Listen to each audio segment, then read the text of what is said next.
નવસારીના વિજલપોર પ્રાથમિક શાળાની લાપરવાહી સામે આવી કે જ્યાં બાળકો પાસે શાળાનો કચરો ઉચકાવવામાં આવ્યો છે।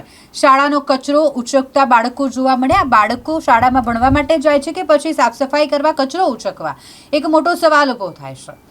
આચાર્યએ કબૂલાત કરી કે હા, બાળકો પાસે કચરો ઉચકાવવામાં આવ્યો છે અને બચાવ કર્યો એવું કહીને કે શિક્ષણનો એક ભાગ સ્વચ્છતા પણ છે અને માટે સ્વચ્છતા રાખતા શીખવાડવું એ અમારી ફરજ છે।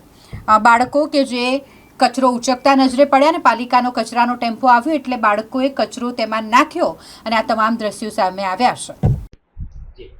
વિજલપોર નગરપાલિકાની પ્રાથમિક શાળાના બાળકો પાસે કચરો ફેંકાવતા વિડીયો જોયા અને ખરેખર આ રીતનું કામ નાના બાળકો પાસે કરી નહીં શકાવાય।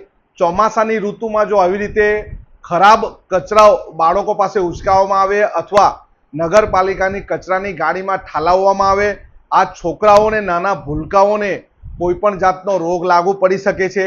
આવા સંજોગોમાં સ્કૂલ પ્રશાસને, શાળા પ્રશાસને આ રીતનું કામ કરાવવું જોઈએ નહીં।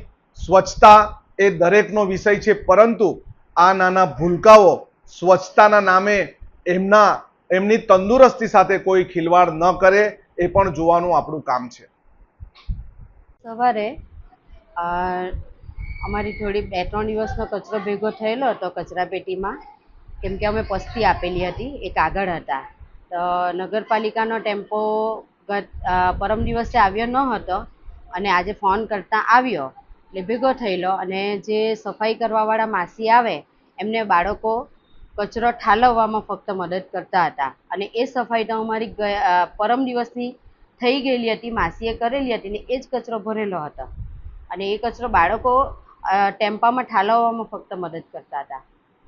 બસ આટલું જ કહેવાનું। અને સ્વચ્છતા એ કેળવણીનો ભાગ છે। સ્વચ્છતા છે, બાગકામ છે, એવું કરાવી શકાય। કંઈ ઊંચકમૂક કરવાનું કે કોઈ જગ્યાની ગંદી સફાઈ કરાવવાની એવું અમે કરાવતા નથી બાળકોને।